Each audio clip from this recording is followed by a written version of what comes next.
ಸಂಜೆ ಸಚಿವರ ಜೊತೆ ಸಿಎಂ ಸಿದ್ದರಾಮಯ್ಯ ಸಭೆಗೆ ಮುಂದಾಗಿದ್ದಾರೆ. ಭೂ ಸ್ವಾಧೀನ ವಿಚಾರವಾಗಿ ಸಚಿವರ ಜೊತೆ ಸಿಎಂ ಸಿದ್ದರಾಮಯ್ಯ ಸಭೆ ನಡೆಸುತ್ತಾರೆ.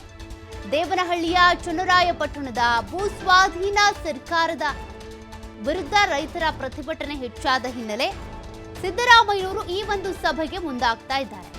ಈಗಾಗಲೇ ಮನವಿ ಪತ್ರಗಳು ಬಂದಿದ್ದಾವೆ ಅವರಿಗೆ. ನಟ ಪ್ರಕಾಶ್ ರಾಜ್ ಅವರು ಪತ್ರವನ್ನ ಕಳಿಸಿಕೊಟ್ಟಿದ್ದಾರೆ. ಹೀಗಾಗಿ ನಾಳೆ ರೈತರ ಸಭೆ ಕರೆದಿರುವಂತಹ ಸಿಎಂ ಸಿದ್ದರಾಮಯ್ಯ ಇವತ್ತು ಸಂಜೆ 4 ಗಂಟೆ ಅಷ್ಟೊತ್ತಿಗೆ ಸಚಿವರ ಜೊತೆಗೆ ಸಭೆ ನಡೆಯುತ್ತೆ.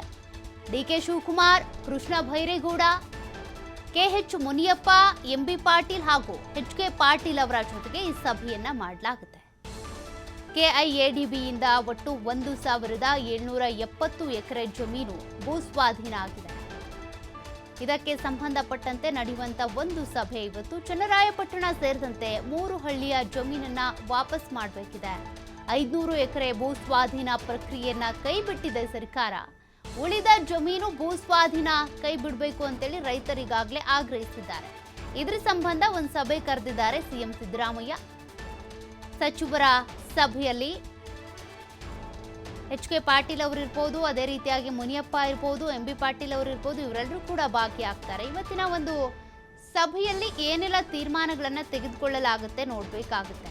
ದೇವನಹಳ್ಳಿಯ ಚನ್ನರಾಯಪಟ್ಟಣದ ಈ ಒಂದು ಭೂ ಸ್ವಾಧೀನಕ್ಕೆ ಸಂಬಂಧಪಟ್ಟಂತೆ ಭೂಮಿಯನ್ನ ಬಿಟ್ಕೊಡ್ಬೇಕು ಅಂತ ರೈತರಿಗಾಗಲೇ ಆಗ್ರಹಿಸಿದ್ರಲ್ವಾ, ಆ ವಿಚಾರಕ್ಕೆ ಏನ್ ತೀರ್ಮಾನ ಹೊರಬೀಳುತ್ತೆ ನೋಡೋಣ.